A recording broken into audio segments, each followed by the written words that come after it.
سیاح اور حضرت بہلول کا دلچسپ واقعہ۔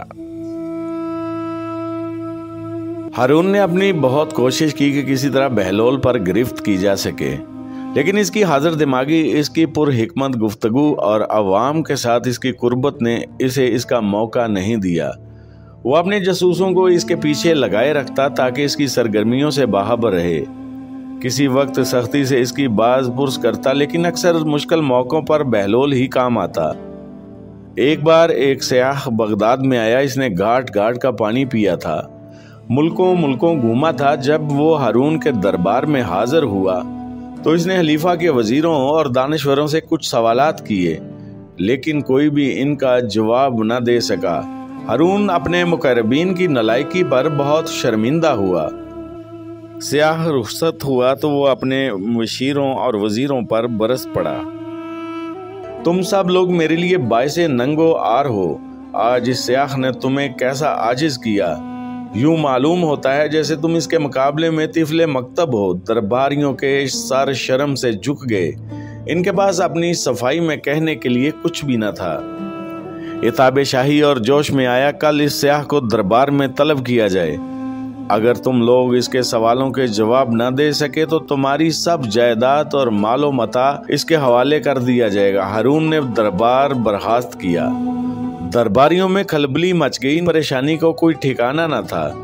وہ سب ایک جگہ جمع ہو کر سوچنے لگے کہ بادشاہ کے عتاب سے کیوں کر بچا جا سکتا ہے۔ آخر ایک شخص کو اچانک یاد آیا اور وہ خوشی سے بولا، دوستو، اس مشکل کو حل کرنے کے لیے ہمارے پاس بہلول جو موجود ہے، مجھے یقین ہے وہ سیاح کو لاجواب کر دے گا اور اس کے سب سوالوں کے جواب ٹھیک دے گا۔ باقی سب لوگوں کی بھی جان میں جان آئی اور وہ سب مل کر بہلول کے پاس پہنچے۔ اسے تمام ماجرا سنایا تو اس نے انہیں تسلی دی، وہ اگلے دن دربار میں پہنچ کر سیاح کے سوالوں کے جوابات ضرور دے گا۔ اگلے روز دربار آراستہ ہوا، وزیر، امیر، مشیر زرین کرسیوں پر بیٹھے۔ ہارون اپنے زر نگار تخت پر براجمان ہوا۔ سیاح کو بھی ایک کرسی پیش کی گئی۔ ہارون نے اہل دربار پر نگاہ ڈالی اور بولا، تم میں سے کون اس معزز سیاح کے سوالوں کے جواب دے گا؟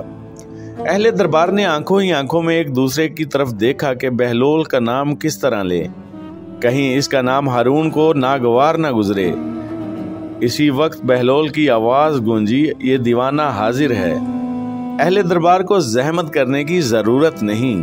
وہ اپنی لاٹھی پٹکتا گڈری شانے پہ ڈالے داخل دربار ہوا اور سیاح کے قریب جا بیٹھا۔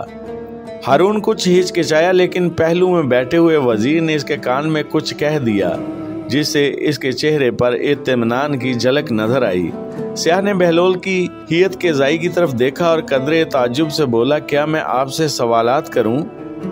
بہلول نے جواب دیا۔ وہ سیاح اٹھا اور اپنی چھڑی سے زمین پر ایک دائرہ کھینچا۔ بہلول نے فوراً ہی اٹھ کر اپنے عصا سے اس دائرے کے درمیان ایک لکیر کھینچ کر اسے 2 حصوں میں بانٹ دیا۔ سیاح کے چہرے پر مسکراہٹ آئی اور اس نے ایک اور دائرہ کھینچا۔ بہلول نے اس مرتبہ دائرے کو 4 حصوں میں بانٹ دیا اور ایک حصے پر چھڑی رکھ کر کھٹکھٹائی۔ سیاح نے قدرے حیرت سے اس کی جانب دیکھا اور زمین پر اپنا ہاتھ الٹی طرف رکھ کر انگلیاں آسمان کی طرف اٹھا دیں۔ بہلول نے اٹھ کر اپنا ہاتھ زمین پر اس طرح رکھا کہ اس کے ہاتھ کی پشت اوپر تھی۔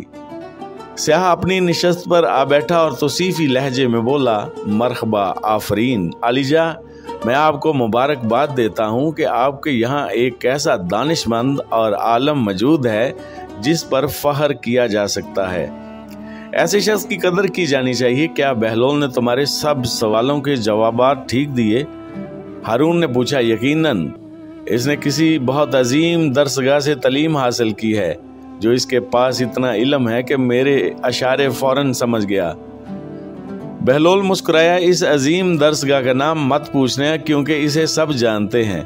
بہلول کا اشارہ سب سمجھ رہے تھے، لیکن سیاح کچھ نہیں سمجھا۔ وہ چاہتا تھا کہ کوئی سوال کرے کہ ہارون نے فوراً پوچھ لیا، اگر تم ان اشاروں کو ذرا کھول کر بیان کرو تو اہل دربار بھی محفوظ ہو سکیں اور سیکھ بھی لیں گے۔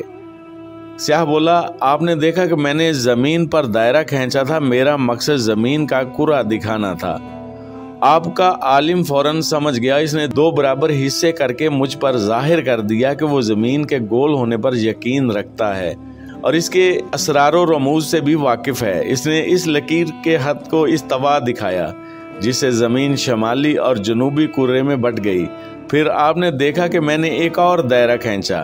آپ کے عالم نے اس کے 4 حصے کر کے مجھے سمجھا دیا کہ زمین میں 3 حصے پانی اور 1 حصہ خشکی ہے، اور جب میں نے اپنے ہاتھ کی انگلیوں سے زمین پر اگنے والی نباتات کی طرف اشارہ کیا تو اس نے بارش اور سورج کی نشاندہی کی جو نباتات کی پلیدگی اور نشو و نما کا ذریعہ ہیں۔ میں ایک بار پھر کہتا ہوں، آپ کو ایسے دانش مند پر فخر کرنا چاہیے۔